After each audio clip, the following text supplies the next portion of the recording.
Olá, bom dia para você, 7 horas em ponto, hoje é dia 27 de maio de 2025, nós estamos começando aqui a edição desta terça-feira do seu Despertador, para que você coloque os pés na terra redondinha e fique sabendo de tudo que aconteceu de ontem para hoje, que não foi pouca coisa, tá?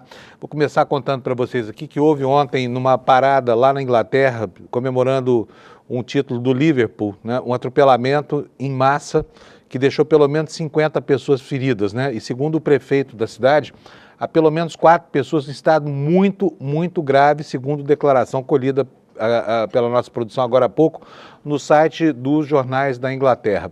Aqui no Brasil, o terremoto é provocado, mais uma vez, por uma força tectônica chamada Eduardo Bolsonaro, que continua nos Estados Unidos conspirando contra a soberania nacional, tentando coagir o Supremo e mantendo, segundo o Procurador-Geral da República, a sua pretensão de levar adiante um golpe continuado, porque é dessa forma que é qualificada essa campanha que ele move lá para tentar pressionar os ministros Alexandre de Moraes e os demais, né, que estão atuando ali como juízes do seu pai, o Jair Bolsonaro, ex-presidente da República, que logo da condição de réu passará à condição de condenado pela justiça brasileira, porque, né, todo mundo sabe, não tem jeito.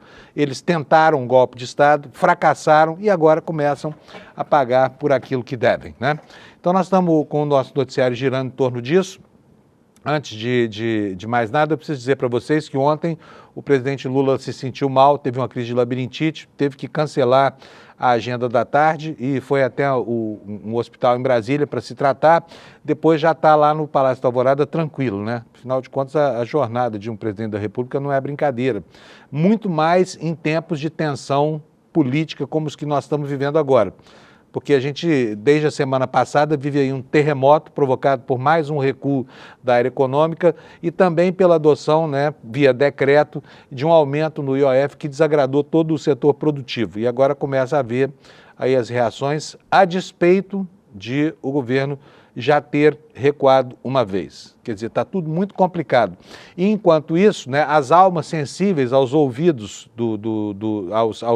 às lamúrias, às lamentações do mercado, já começam a se posicionar. Entre elas, Hugo Mota, que começa a dar os primeiros sinais aí de que quer bater asas e voar para longe do governo federal. Vamos ver como é que termina essa história toda aí.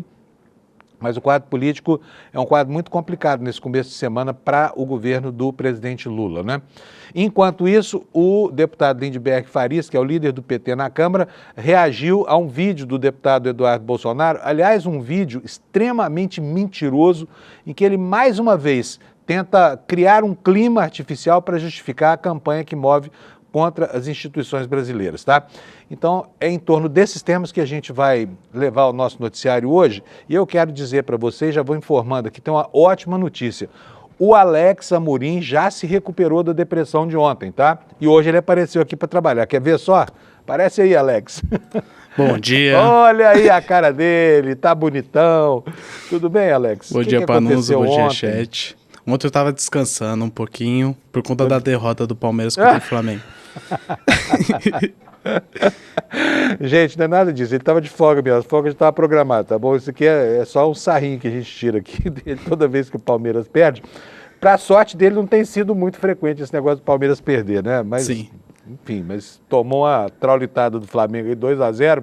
Imagina o seu estado ontem, viu, Alex? Ontem eu tava tranquilo. Ontem eu assisti Lilo e Stitch 2, por conta que eu fui no cinema, então eu fiquei tranquilinho assistindo um filme da Disney que eu amo muito. É estado da negação, pessoal, é isso que aconteceu. Sim. Alex, olha, antes de a gente falar sobre futebol aqui, eu quero mostrar uma tragédia, não sei se você já está sabendo, mas aconteceu ontem um atropelamento em Liverpool, na Inglaterra, durante a madrugada aqui no Brasil, durante uma parada para comemoração do título do Liverpool, né, que é um time muito tradicional lá na Inglaterra. E eu estou aqui com o jornal The Guardian aberto, queria mostrar para vocês aqui, ó, aqui está falando, olha, dezenas de pessoas feridas quando um carro atingiu uma multidão em Liverpool, na parada da vitória do Liverpool, né? Isso. E aqui tem um vídeo que eu vou mostrar para vocês, está aqui na capa do The Guardian, tá? E olha só como é que estava o clima lá ontem, gente, olha, gente caída no chão, né? O motorista é um homem de 53 anos de idade, ninguém ainda sabe por que foi que ele promoveu esse ato desumano, mas a polícia não está tratando isso como terrorismo, tá? Isso. E aí a gente vê na capa do The Guardian, né, as ambulâncias chegando lá para atender a população e tudo mais. E, enfim, o homem está preso, não foi morto por ninguém, né, conseguiram prendê-lo. Agora vamos tentar entender que motivou esse gesto de insanidade, né? Sim. E aí a gente vê, olha, o esforço das equipes de socorro, né, não só para atender as pessoas, mas também para... Olha, essa é a cena do atropelamento, tá vendo? Olha só, o carro avança contra a multidão, uma coisa horrorosa, né? 50 pessoas atropeladas, hein, Estão Alex? hospitalizadas também. Lembrando que esse procedimento que o Liverpool fez foi em comemoração ao 20º título da Premier League do Liverpool.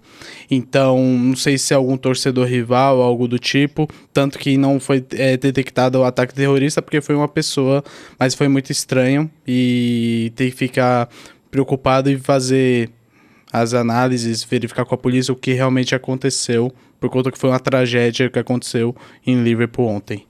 Pois é, muito triste isso. Vamos aguardar mais informações, né? Para a gente entender direito o que pode levar uma pessoa a um gesto como esse. Numa cidade pacata como Liverpool, né? De repente, na comemoração, né? É o 20º título, é isso, Alex? Isso, o 20º título da Premier League do Liverpool. Tá bom. Aqui no Brasil, quem foi atropelado mesmo foi o presidente do Corinthians, né, Alex? Explica isso pra gente. Então, o Augusto Melo foi afastado com impeachment por 176 votos a 57 e ele não é mais o presidente do Corinthians e o vice Osmar Stabile assumiu a presidência do Timão de forma interina até uma nova eleição. Lembrando que ontem à tarde saiu a notícia que o Augusto Melo iria renunciar, porém depois o advogado falou que ele não renunciou e sim deixou o cargo porque era inocente, então tem que aguardar. E a situação do meu rival está um pouco difícil nas alamedas ali da Zona Leste.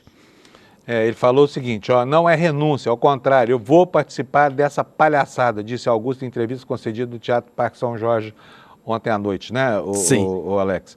Enfim, a coisa terminou mal lá para ele. Por que foi que ele foi empichado?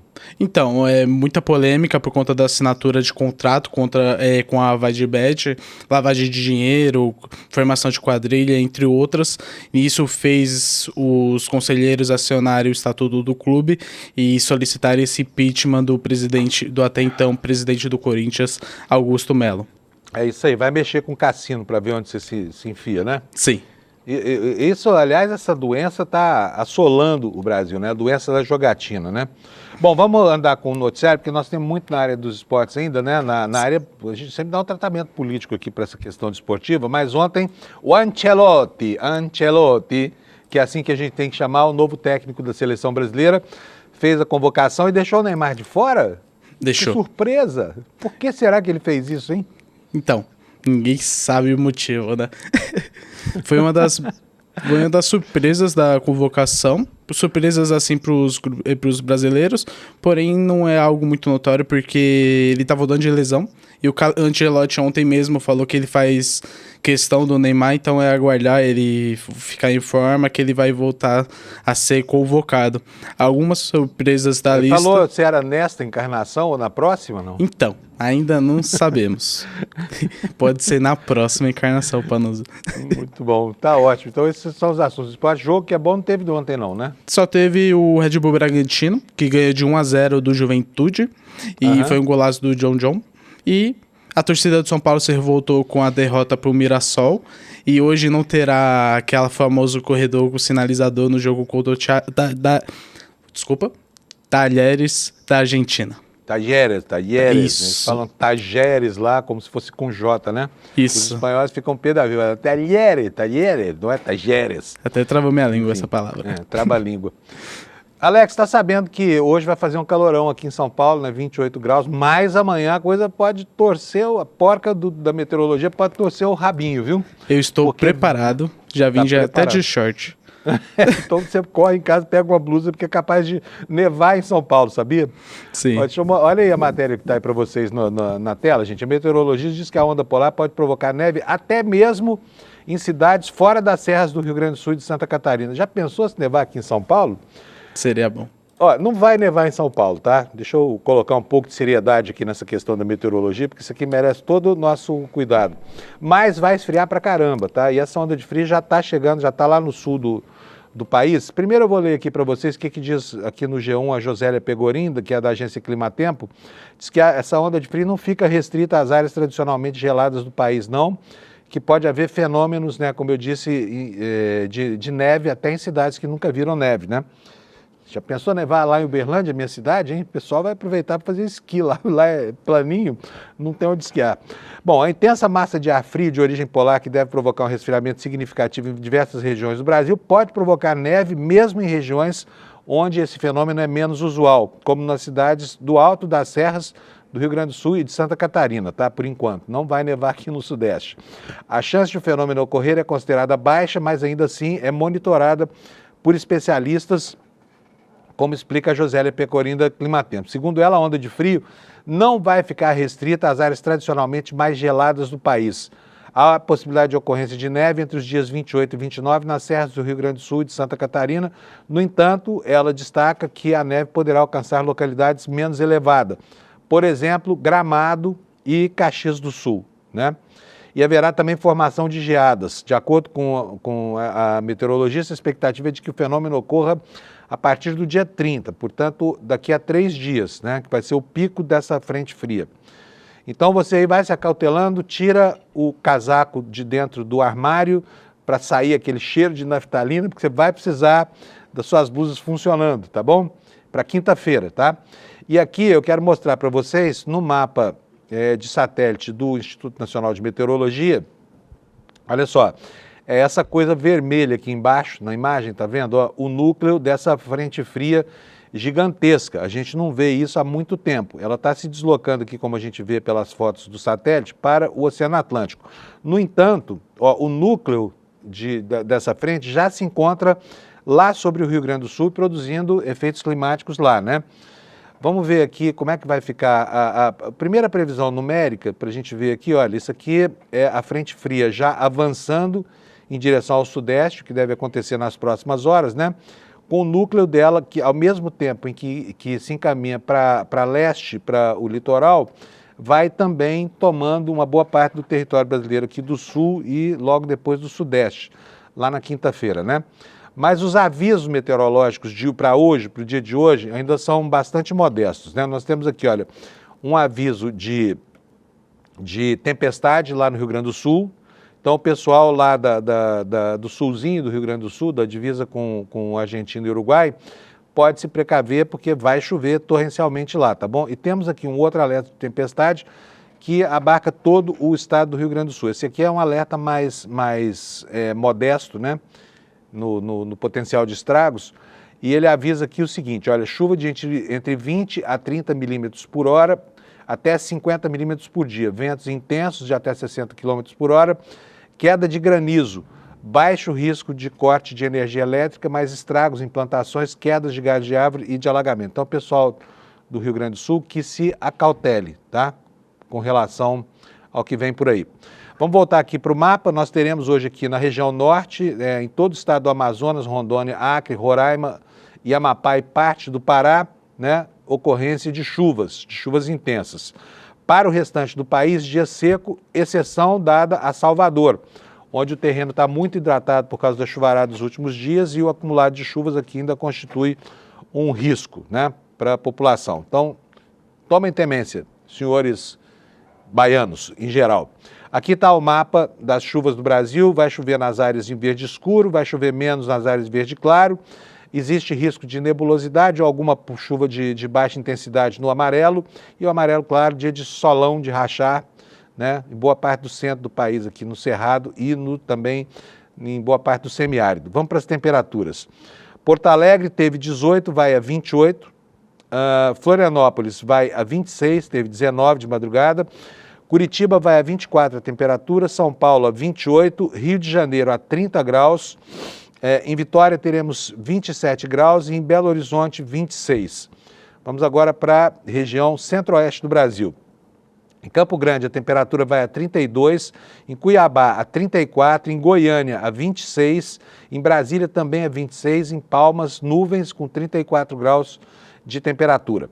Agora, a região norte, Rondônia, 33 graus de máxima, Rio Branco, 32, Manaus, onde chove bastante, 33 graus, Boa Vista também com 33, chuvas lá, Macapá com 33 graus, também chove bastante, a mesma coisa em Belém, 33 graus, e em São Luís, nuvens com 33 graus. Já em Teresina, no Piauí, apesar das nuvens, a temperatura vai a 34, né? O calor vai gradativamente chegando lá para Teresina, até que chegue o setembro-obró, quando fica um inferno a temperatura lá. Fortaleza terá nuvens com 30 graus de temperatura, Natal 30 graus, nuvens também, possibilidade de chuva isolada, Recife nuvens com chuva isolada e 29 graus, Maceió 30 graus de temperatura, nuvens, chuva isolada também, Aracaju 30 graus, chuva isolada e Salvador, por último, 28 graus de temperatura, muitas nuvens também, chuva isolada. Essa é a previsão do tempo para hoje, tá bom? Gente, vamos agora começar com os destaques do dia de hoje, né? E eu começo aqui, como sempre faço, aqui com a capa do nosso site do ICL, iclnoticias.com.br, iclnoticias.com.br. E a manchete principal hoje, olha, Lula prepara recomposição de orçamento para universidades após reduzir os repasses. O cenário de poucos recursos do sistema universitário federal piorou com o decreto presidencial 12.448 no dia 30 de abril. Daqui a pouco a gente vê o que é isso, tá? E aqui o assunto mais importante do dia. Esse assunto repercutiu muito ontem e hoje vai continuar produzindo fatos aqui no Brasil, porque, né, a roda da justiça começa a rodar e a atropelar as pretensões desse golpista chamado Eduardo Bolsonaro, que está lá fora fazendo uma campanha que, além de mentirosa, é muito insidiosa, porque prega o que ele pretende é provocar uma reação norte-americana para anular ações legítimas, legais e constitucionais da justiça brasileira, né? Então, está aqui a manchete para vocês: Supremo abre inquérito contra Eduardo Bolsonaro por atuação nos Estados Unidos. E quem é que foi designado relator? Alexandre de Moraes. Não deu sorte, né, Bananinha? Vai, assim, ter que comer o milho na mão do cara que vai botar o seu pai na cadeia. E logo, logo vai você também, porque o que você está fazendo é brincadeira, tá bom? Vamos ver o que trata aqui essa matéria e depois nós vamos ver uma série de vídeos aqui, porque ontem foi um dia de bate-boca pelas redes sociais, né, com o Bananinha e o deputado Lindbergh Farias explicando suas posições.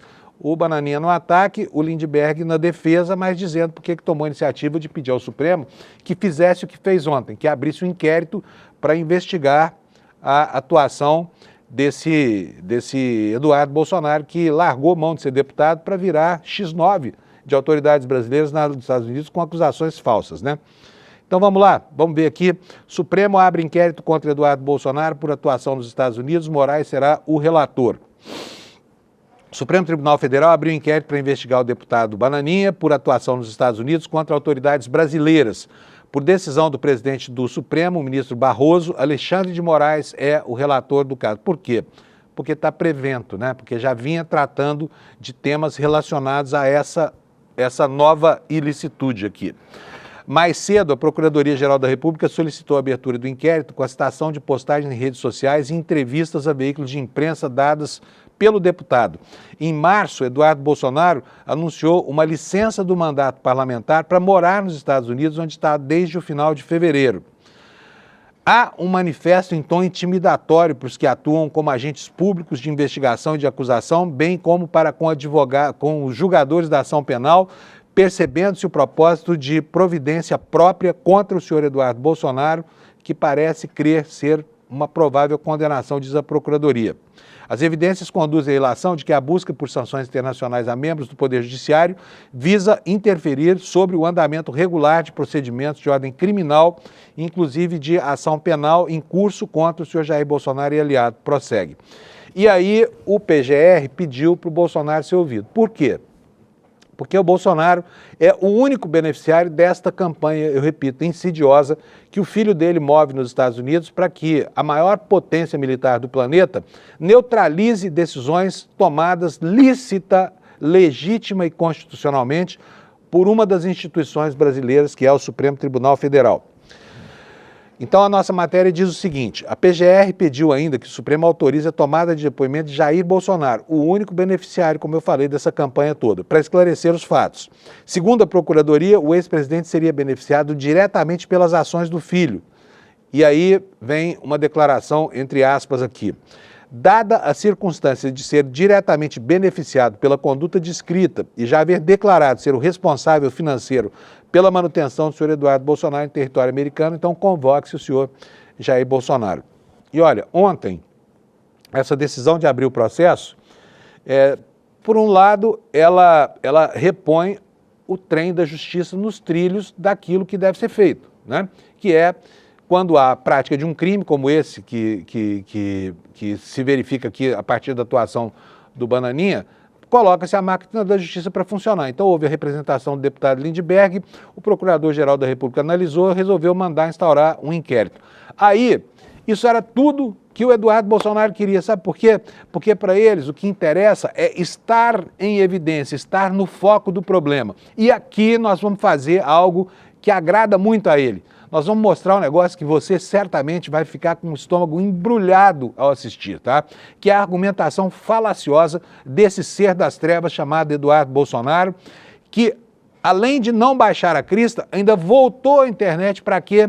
Para ameaçar o Procurador-Geral da República, para dizer que o nome do Gonê ia estar na mesma relação de pessoas que conspiram contra os direitos humanos, que violam direitos humanos, tá? Que está o nome de Alexandre de Moraes, lá nos Estados Unidos, na boca daquela galera absolutamente reacionária e radical do Partido Republicano. O grupo lá do Eduardo Bolsonaro, o grupo dos neonazis americanos, porque são muitos, e lá eles existem também, como existem aqui, né? Vamos ver o que o Bananinha disse. Olha, prepare você, tem o omeprazol, e toma logo, que você vai ficar com o seu estômago revirado de ouvir essas mentiras e a quantidade de falácias absurdas desse ser das trevas chamado Eduardo Bolsonaro. Roda pra gente, Alex, por favor. O PGR Paulo Gonet acaba de abrir um inquérito contra mim, alegando que a minha atuação aqui nos Estados Unidos pode configurar o crime de abolição violenta do Estado Democrático de Direito, cuja pena pode chegar a 12 anos de cadeia. Essa medida, injusta e desesperada, só configura aquilo que sempre falamos. O Brasil vive um regime de exceção, onde tudo no judiciário depende de quem seja o cliente, já que no passado a esquerda fez ações internacionais muito mais agressivas contra os ministros do STF ou mesmo a instituição da Presidência da República e nunca foram sequer investigados. Porém, como eu já tinha dito, isso não irá me parar.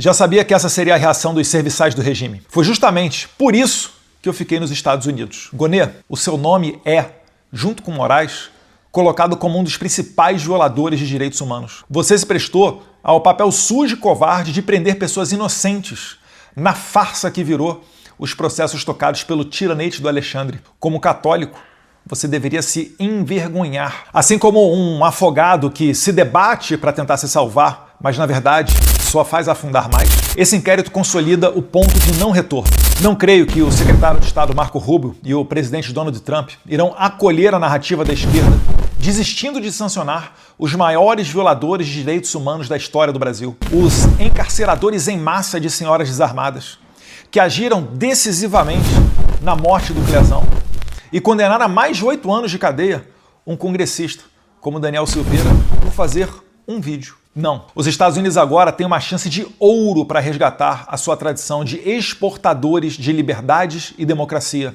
atingindo Moraes e a sua quadrilha tirânica com punições exemplares, com o intuito de dar o exemplo aos protótipos de ditadores de outros países, ou mesmo de dentro do Brasil. O recado é: seguir esse caminho de psicopatia traz graves consequências. Que Deus abençoe o Brasil, que Deus abençoe a América, nós venceremos. É de doer o estômago, não é? Fala sério. Quanta bobagem que esse cara fala, quanta mentira esse cara fala, meu Deus do céu. E pior é que ele, né, tem gente lá que acredita nele, porque está propensa mesmo a acreditar. A gente sabe que isso tudo pertence, assim, a argumentos que vêm de Nibiru, usando palavras, inclusive, que esse analfabeto desse Eduardo Bolsonaro jamais ouviu. Por exemplo, não é intuito, né? Vocês ouviram falar, intuito. O que é intuito? Você sabe o que significa isso? Mas vamos lá, sem preciosismo nenhum, porque o que importa não é se esse analfabeto conhece ou não a língua pátria. É que ele não conhece a legislação pátria e a autonomia pátria. É isso que importa nesse caso mesmo. E as falácias que ele coloca põem realmente, como disse, um ponto de não retorno aí, porque é impossível que a máquina da justiça agora não caminhe no sentido de puni-lo pelo que está fazendo. Essa campanha que é quase que uma campanha de apostasia, sabe? É muito pior do que uma traição à pátria, isso que ele está fazendo. O que ele está fazendo é vender barato, né, o sentido de nacionalidade que ele tem. E aí fico estupefato aqui, me lembrando que esse sujeito foi quem mobilizou, desde antes da posse do pai, os tais patriotários, esse bando de brasileiros ignorantes, analfabetos políticos, que foram bater palma para esses malucos aí em porta de quartel, né, que foram quebrar tudo no dia 8 de janeiro e que agora, por conta deles, dessa turma aí, estão enfrentando uma situação judicial muito ruim. Por quê? Foram manipulados, tiveram o cérebro lavado por essa gente, fizeram as besteiras todas que fizeram e agora ficam tentando borrar o passado, porque parece que não aconteceu uma tentativa de golpe no Brasil, parece que não aconteceram atentados terroristas dessa gente mobilizada pelo Eduardo Bananinha, que colocou bomba em caminhão, que explodiu bomba em frente à estátua do Supremo, um maluco explodiu a própria cabeça. Nada disso aconteceu no Brasil. Então, o que ele chama de liberdade de expressão é, na verdade, liberdade de golpear o Estado. E isso não existe nem aqui, nem em nenhum outro lugar do mundo. Lá nos Estados Unidos tem 1.500 presos, pelo que aconteceu no dia 6 de janeiro, um ano antes do nosso 8 de janeiro daqui, que criou a nossa escola. Bom, nós já ouvimos isso tudo, eu tenho certeza absoluta que não caiu bem para você, eu peço as minhas desculpas aqui, e vou colocar também a palavra do outro lado, do deputado Lindbergh Farias, que foi quem acionou a Procuradoria-Geral da República, fazendo lá uma representação, pedindo para que fosse apurado o crime de coação em curso de processo, que é exatamente o que o Eduardo Bananinha está fazendo lá. Roda para nós, Alex, por favor. Na apresentação que apresentei, a gente fala de 3 crimes. Tentativa de abolição violenta do Estado Democrático de Direito, artigo 359-L. Sabe por quê, pessoal? É a continuidade do golpe. Houve no dia 8 de janeiro aquela depredação do Supremo. Você acha que é menos o que ele está fazendo lá fora? Mentindo sobre uma instituição como o Supremo Tribunal Federal? Tentando uma sanção a ministros do STF? É a continuidade, sim, é tentativa de abolição violenta do Estado Democrático de Direito. Falei também sobre atentado à soberania nacional, artigo 359-I, e coação no curso do processo, artigo 344, porque é o pai dele que está sendo julgado. Ele está tentando obstruir a justiça. Na manifestação, o procurador-geral é muito firme. Eu vou ler um texto. O senhor Eduardo Bolsonaro se dedica com denodada diligência o intuito de impedir, com ameaça, o funcionamento pleno dos poderes constitucionais, do mais alto tribunal do Poder Judiciário, da Polícia Federal e da cúpula do Ministério Público Federal.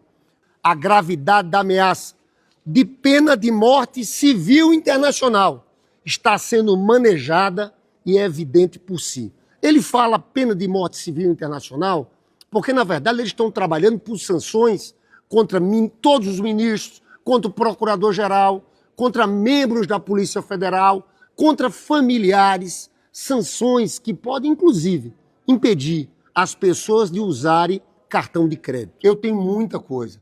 Quero falar até para você, Eduardo Bolsonaro, não adianta apagar vídeo, Twitter, nós temos tudo documentado e vamos entregar, porque o crime cometido por você é de traição nacional. Você somente aí fora utilizar uma potência estrangeira para tentar sanções contra ministros de um poder independente, isso aqui é crime. É a continuação da depredação do dia 8 de janeiro. Isso é golpe continuado. O senhor vai ter que se haver com a justiça. Pois é. Vai mesmo, porque não é brincadeira. Brincar com a autonomia, com a soberania de um país, pedir a um país estrangeiro que invada o Brasil para impor sanções a um poder que está cumprindo a sua obrigação constitucional, que é o de botar ordem no galinheiro armado por esses galinhas verdes, tá? É o que está acontecendo agora. Então, assim, não resta nenhuma dúvida de que o Eduardo Bolsonaro está em péssimos lençóis. Talvez nunca mais precise voltar por aqui. Não, até é bom que a gente fica livre dessa raça. Deixa ele lá nos Estados Unidos mesmo, sabe? Porque quando as coisas começarem a engrossar aqui, o pai dele preso e ele a caminho da cadeia, aí sim é que nós vamos ouvir aquela choradeira de sempre, né? Vocês se lembram? O cara começa a vida dele dizendo: para fechar o Supremo não é preciso nem um jipe, é só um cabo e um soldado, né? Isso foi dito antes da posse do Bolsonaro. Quer dizer, toda essa ideologia que acabou gestando o 8 de janeiro já era o combustível da máquina bolsonarista visando, né, a sua perpetuação no poder. Não resta dúvida, né? E quem foi que deu essa declaração? Foi justamente esse, Eduardo Bananinha, esse sujeito atrevido que está lá conspirando abertamente contra o país dele o tempo todo, tá bom? Mas chega desse assunto que eu tenho certeza absoluta que eu hoje não fiz bem para você trazendo essa coisa aqui, que você deve estar indignado aqui, tá? Falar em passar mal, gente, vamos saber o que aconteceu ontem com o presidente Lula. O presidente Lula se sentiu mal ontem, né? Teve labirintite, foi a um hospital lá em Brasília. A Carta Capital registrou assim: olha, Lula tem mal-estar e passa por exames em um hospital em Brasília. A última atualização é que Lula já estava no Palácio Alvorada, e isso ontem às 7 horas da noite, né? Está aqui uma foto do Lula passando muito bem, e a matéria diz o seguinte: o presidente Lula, do PT, sofreu um mal-estar nesta segunda-feira, 26, por volta das 17h30 e cancelou as agendas com os ministros da Fazenda, Fernando Haddad, e da Casa Civil, Rui Costa. Talvez tenha passado mal, porque ele sabe da encrenca entre esses dois aí, né? A indisposição do presidente o levou a comparecer ao Hospital Sírio-Libanês em Brasília para fazer exames e, segundo informações do hospital, o presidente estava com vertigem e o diagnóstico foi de labirintite. Nada muito sério, felizmente. O Sírio-Libanês ainda disse que os exames de sangue e imagem todos estão dentro da normalidade e afirmou o seguinte: o presidente Luiz Inácio Lula da Silva apresentou nesta segunda-feira, 26 de maio, um quadro de vertigem com diagnóstico de labirintite. Realizou exames de imagem e de sangue no Hospital Sírio-Libanês, na unidade de Brasília, e tudo dentro da normalidade. Já se encontra no Palácio da Alvorada, onde deve permanecer em repouso ao longo do dia de ontem, diz o boletim médico. O boletim médico assinado por quem? Pelo Dr. Roberto Calil Filho, pela doutora Ana Helena Germoglio, ou Germólio, Rafael Gadia e Luísa Dib, lá do Sírio-Libanês, lá em Brasília, né? Portanto, está tudo bem com o presidente, foi uma disposição, a gente compreende, a agenda dele não é brincadeira e os problemas que ele está enfrentando também não são brincadeira, né? Vamos seguir aqui com os outros destaques da política, porque tem muita coisa para falar hoje, né? A primeira informação que eu quero, deixa eu tirar só um aviso aqui publicitário da página. Olha só, está havendo articulações, porque é óbvio, né? Quando o Marco Rubio, que é o secretário de Estado dos Estados Unidos, que equivale ao ministro das Relações Exteriores aqui no Brasil, vem a público numa audiência do Congresso americano, diante da Câmara dos Deputados, e diz que sim, o governo Trump estuda sanções contra o Brasil por causa da atuação da justiça contra os neonazistas do Bolsonaro, então isso cria uma situação de fato e cria também uma questão diplomática e de política externa para resolver. E o site do G1 está registrando aqui que o governo Lula está conversando com os Estados Unidos nos bastidores por causa dessa ameaça aí feita pelo secretário Marco Rubio de sanções ao Alexandre de Moraes. O que diz aqui a reportagem? O governo do Brasil iniciou conversas reservadas com autoridades dos Estados Unidos após o secretário de Estado Marco Rubio afirmar que o ministro Alexandre de Moraes do Supremo pode ser alvo de sanções por parte do governo americano. A articulação ocorre em alto nível, ou seja, entre integrantes dos altos escalões. A informação a qual a Globo News teve acesso havia sido revelada já pelo jornal o Globo. Aqui tem um intertítulo sobre a preocupação, né, gerada pela fala do Marco Rubio em Brasília. No último dia 21, Rubio afirmou em audiência no Congresso americano que há grande possibilidade de o governo aplicar sanções contra Moraes com base na Lei Global Magnitsky. Essa lei permite punir estrangeiros envolvidos em violações dos direitos humanos ou corrupção, né? Aliás, é uma ótima lei para enquadrar essa galera do Bolsonaro aí, porque tudo que eles fazem é isso, né? A fala causou incômodo no Itamaraty, que vê na declaração uma tentativa de interferência em assuntos internos do Brasil e uma afronta ao Judiciário Nacional. Embora Lula e Donald Trump estejam em campos opostos, Lula apoiou, como é sabido, a Kamala Harris, né? Diplomatas ouvidos pela Globo News afirmam que a relação bilateral entre Brasil e Estados Unidos deve ser conduzida com pragmatismo. Significa manter laços comerciais e diplomáticos sólidos, mesmo diante de divergências políticas. Os Estados Unidos são o segundo maior parceiro comercial do Brasil, atrás apenas da China, né? Então é isso, o governo brasileiro conversando os bastidores com o governo americano para saber que diabo de coisa é isso e se vai mesmo. Sabe por quê? Porque no fim das contas, gente, tudo pode não passar de mais uma bravata, né? Mas como o mundo anda tão maluco e como os Estados Unidos são um país hoje tão pouco sério, é bom a gente não descuidar muito dessas manifestações, porque por mais absurdas que elas pareçam, elas podem efetivamente acontecer, né? Elas podem, de repente, acontecer. Por quê? Porque hoje reina um terraplanismo aí nas relações entre os Estados Unidos e não só o Brasil, mas os Estados Unidos e o planeta, né? Bom, o ministro Alexandre de Moraes registra aqui a Daniela Lima, né, da Globo News, autorizou Eduardo Bolsonaro a responder por escrito e, como eu já falei, mandou o presidente Bolsonaro ser ouvido por inquérito. Então, o Bananinha vai poder mandar uma resposta por escrito. Será que alguém pode arranjar um ghostwriter para ele? Né? Porque tem certeza absoluta que ele não seria capaz de escrever o próprio texto, né? Ele é capaz de ler, não sei se é capaz de escrever, como a gente viu, porque ele leu no teleprompter ali quando estava gravando aquela manifestação insidiosa, que, aliás, ele também fez em inglês, em idioma inglês. Ele estava lendo ali, portanto, ele é alfabetizado a ponto de ler. Não sei se consegue escrever alguma coisa. Mas vai lá, olha, vamos mudar de assunto, porque tem outros problemas acontecendo aqui no Brasil, né? E muitos deles decorrentes dos cortes que o governo teve que fazer no orçamento para que o país não saia do tal do arcabouço fiscal. Então, cortes que atingiram especialmente as universidades brasileiras, né? Sempre entre as primeiras vítimas de cortes de subsídios e cortes de orçamentos federais.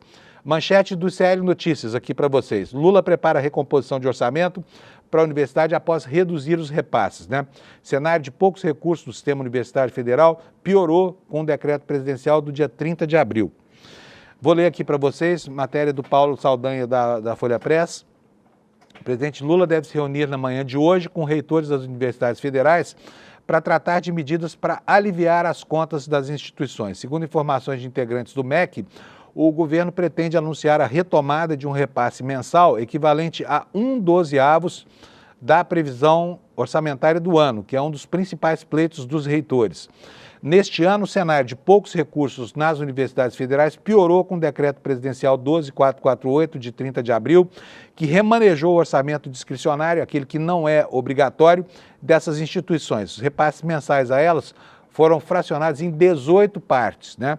O calendário gregoriano e a cultura brasileira impõem que as contas sejam pagas mensalmente. Como o ano só tem 12 meses, 6 deles já passaram, restaram 18 meses, 18 repasses para serem feitos ao longo dos próximos 8 meses. Portanto, é mais de 2 repasses por mês, o que vai acabar não acontecendo e já está sangrando os cofres das universidades federais. A matéria diz o seguinte: técnicos que integram a Junta de Execução Orçamentária debateram ontem a definição dessas medidas. Há discussões sobre a liberação de cerca de 300 milhões que foram represados desde janeiro, mas isso ainda depende de uma definição da área econômica, né?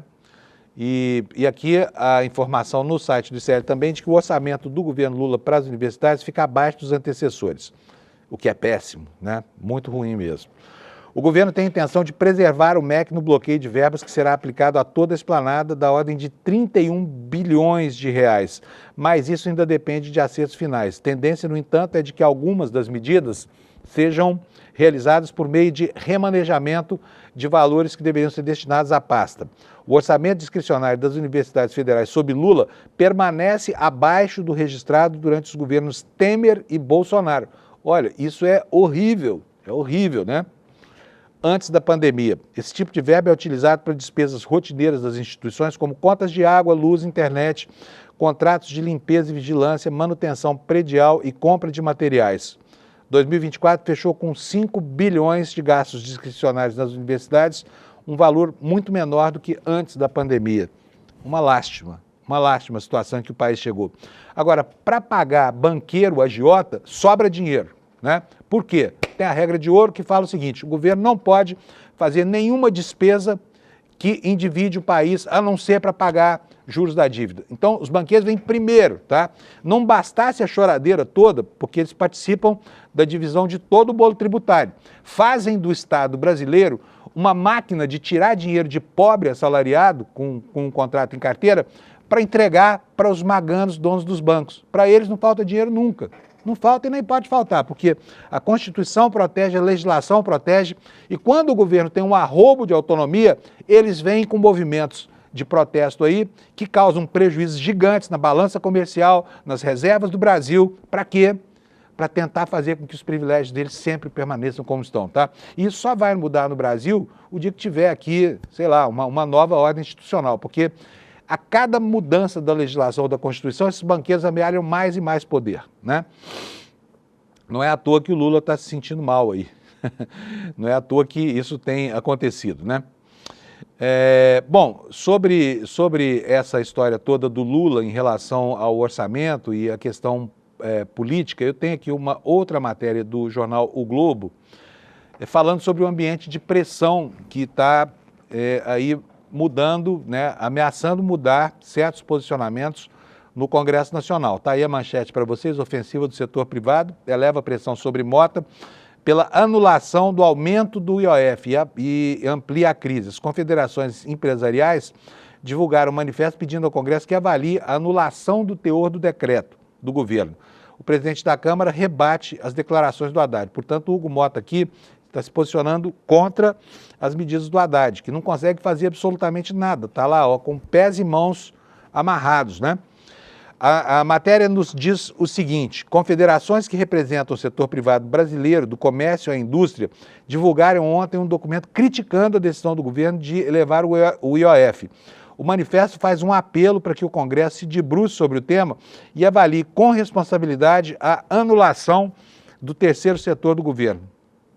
O texto afirma que a decisão gera imprevisibilidade e aumenta os custos de produzir no país, o que reforça a pressão de parlamentares da oposição sobre o presidente da Câmara, o Hugo Mota, para colocar em votação um decreto legislativo com o objetivo de anular a medida do Executivo. Tributaristas avaliam que alguns dos pontos da decisão do governo podem ser questionados por empresas na Justiça.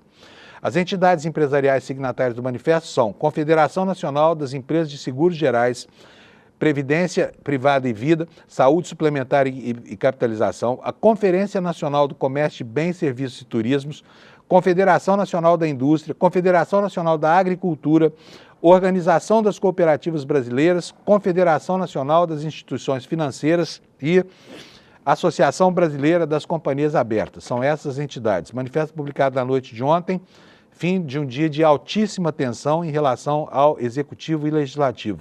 4 dias depois de o governo anunciar o aumento do IOF, o presidente da Câmara, Hugo Mota, criticou ontem a medida ao dizer que o país não precisa de mais impostos e que vai discutir com líderes partidários em uma reunião depois de amanhã pedidos da oposição para revogar esse decreto do presidente que prevê novas alíquotas do IOF, né?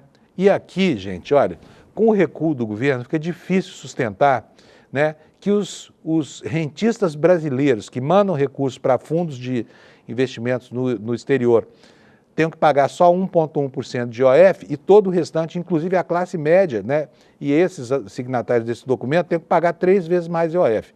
Moralmente falando, não dá. Essa medida não deve perdurar e o governo vai ter que se virar para encontrar outras maneiras de fazer dinheiro, né? Não será com o aumento do IOF. E as consequências políticas disso a gente começa a ver, né? Inclusive o Platô BR, que você vai ver na sua tela agora, dá como manchete aí, né, que os sinais que emanam do Congresso são muito ruins para o governo, que o Hugo Mota começa a dar sinais de que quer se descolar do Palácio do Planalto. Vou aumentar aqui para a gente ler junto essa matéria. Vamos aqui logo para o texto principal. O presidente Lula convidou o presidente da Câmara para viajar a Paraíba nessa quinta-feira, 28. Só que dessa vez, Mota deve declinar do convite justamente para o seu estado natal, seu dele, né? Do Mota, onde Lula pretende inaugurar o primeiro trecho do ramal do Apodi. É uma obra hídrica que integra a transposição do São Francisco. A agenda política no estado de Mota está marcada para as 4 horas, no canteiro de obras, 4 horas da quinta-feira, da barragem de Redondo, localizada em Cachoeira dos Índios, no sertão da Paraíba. Mas o Mota, segundo interlocutores, preferiu declinar do convite por entender que precisa acelerar agendas do Legislativo. Abre aspas aqui, se a gente ficar fazendo só a agenda do presidente, vamos deixar de fazer a nota, teria dito o interlocutor assíduo do presidente da Câmara. Ainda não foi batido o martelo sobre a recusa de Mota, mas a possível desfeita ocorre em um contexto de total desconforto entre o presidente da Câmara e o ministro da Fazenda, Fernando Haddad. Mota chegou a se queixar das atitudes do ministro em um almoço que teve com Lula e com o presidente do Senado, Davi Alcolumbre, no domingo, dia 25. O encontro ocorreu fora da agenda do Palácio da Alvorada. E o motivo da insatisfação de Mota é o fato de o ministro Fernando Haddad ter anunciado o aumento do IOF sem ter combinado antes com os dois presidentes do Legislativo. Porque se tivesse combinado, daí é que não aconteceria mesmo, né? Talvez fosse até melhor, já que o próprio governo, horas depois do anúncio, recuou por conta própria, né?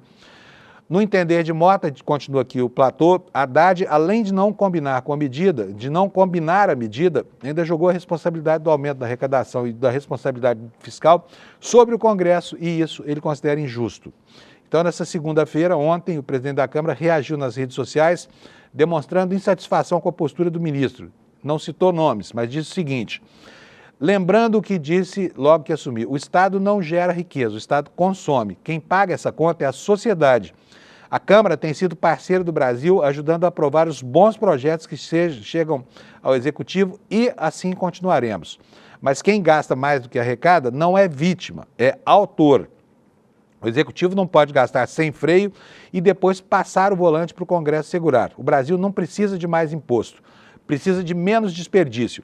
Vamos trabalhar sempre em harmonia e em defesa dos interesses do país, disse o Mota, se posicionando contrariamente ao aumento anunciado pelo ministro. E aqui a matéria ainda ressalta que, se não acompanhar o Lula nessa viagem, vai ser mais um sinal de Mota que, aos poucos, vai se descolando do Palácio do Planalto.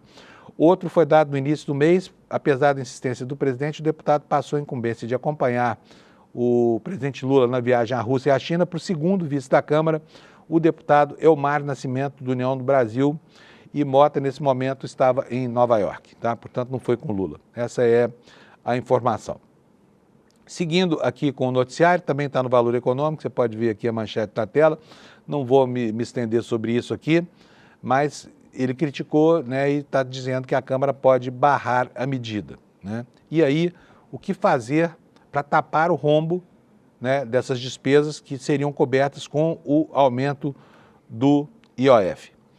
Agora, quero passar para outros assuntos aqui. Nós já estamos sabendo de toda a encrenca que está se armando lá em Brasília, tempestade perfeita, né, com o governo sofrendo tanto na sua articulação interna, lá no Ministério da Fazenda, quanto com a formação da sua base, com esse arrobo de autonomia do Hugo Mota.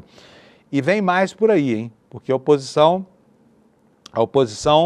começa a aprontar, né? A oposição está muito preocupada agora com a tentativa de devolver ao Bolsonaro a sua condição de elegibilidade, né? Isso faz com que outros temas fiquem sobrestados, para dizer uma palavrinha em voga lá em Brasília. Mas esse sobrestamento não é uma coisa eterna, e os projetos começam a aparecer lá.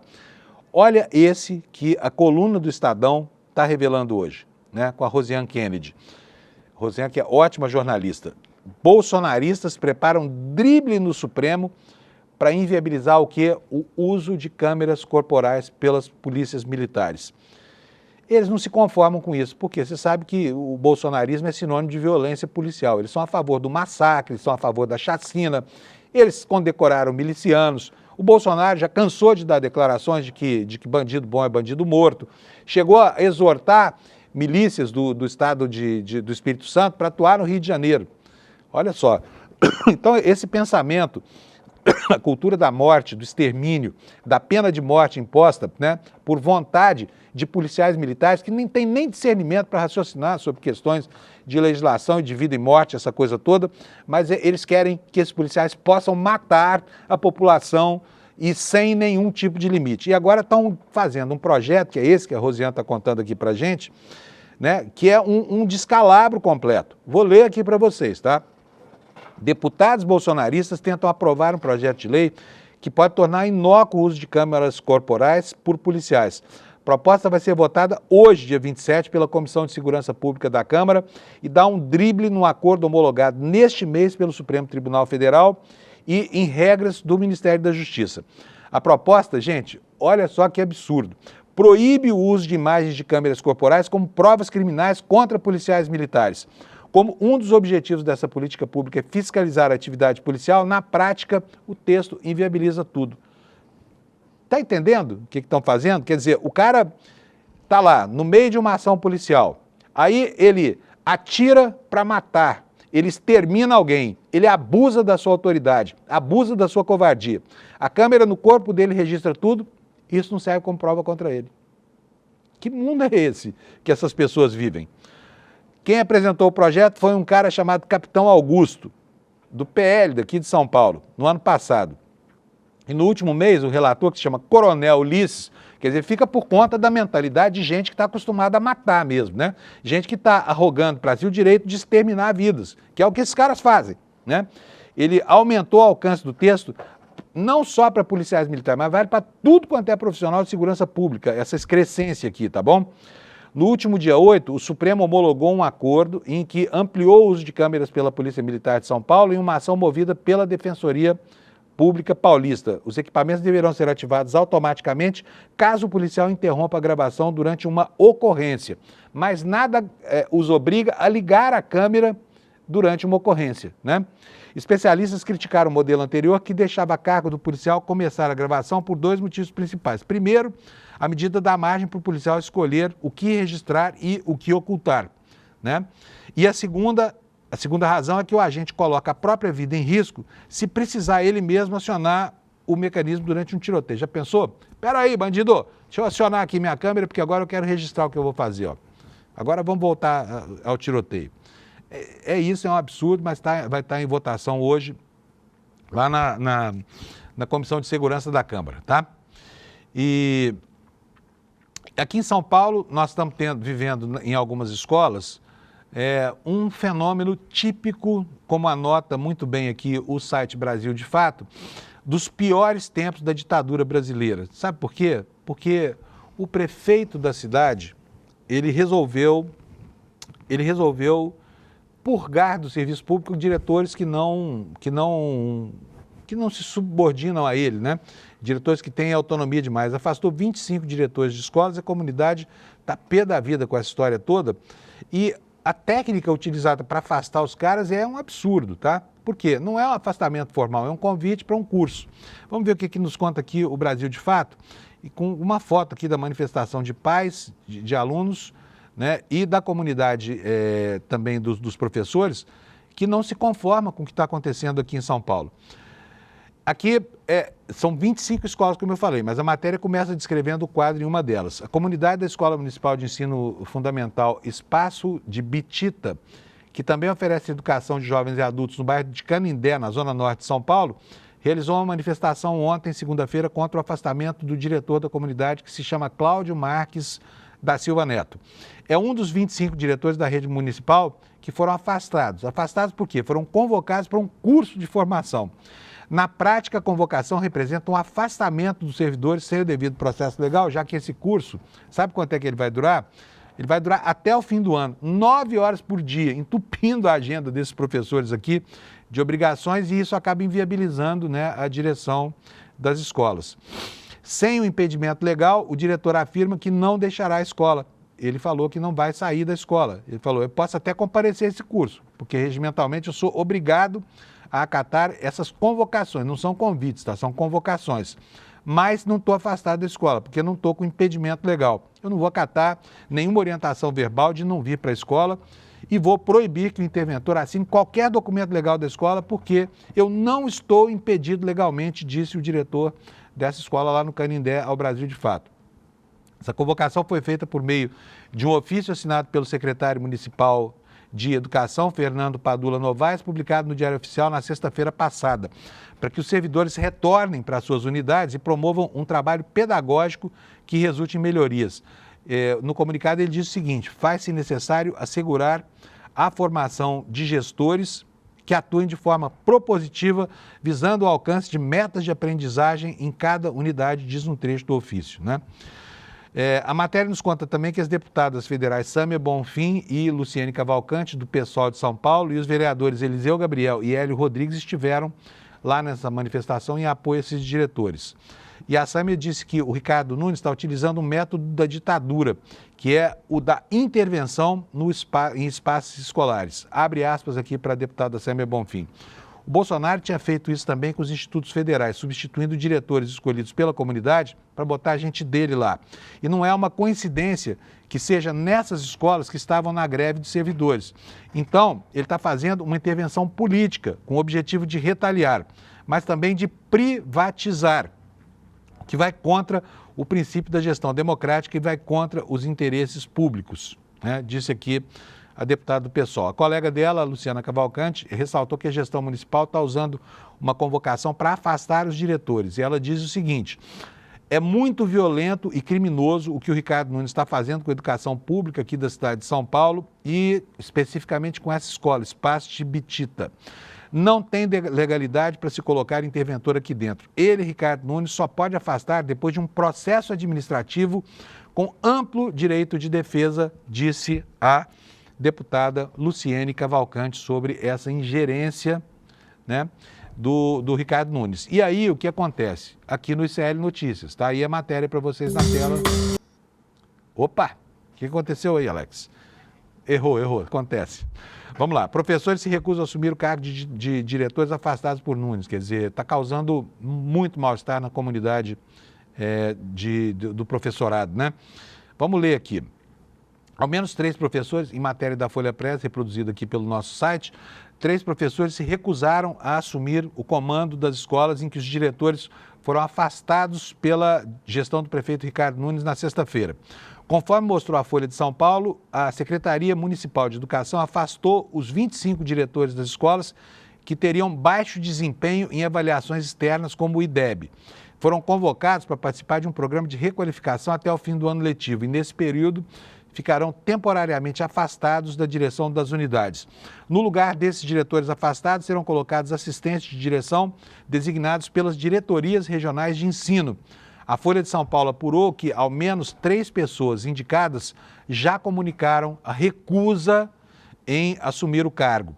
Os servidores, a maioria professores de carreira, foram avisados na quinta-feira de que seriam alocados em cargos de assistente de diretor. No entanto, eles não sabiam que substituiriam os diretores efetivos dessas unidades. Por isso, ao menos 3 já recusaram essa realocação. Tá? Portanto, confusão aqui em São Paulo. Antes do encerramento do programa, preciso dizer para vocês, olha, que a partir de hoje, né, o Banco Central está liberando o pedido de restituição de valores a receber nessa terça-feira aqui, né? Isso é para quem tem dinheiro esquecido em contas bancárias, tá?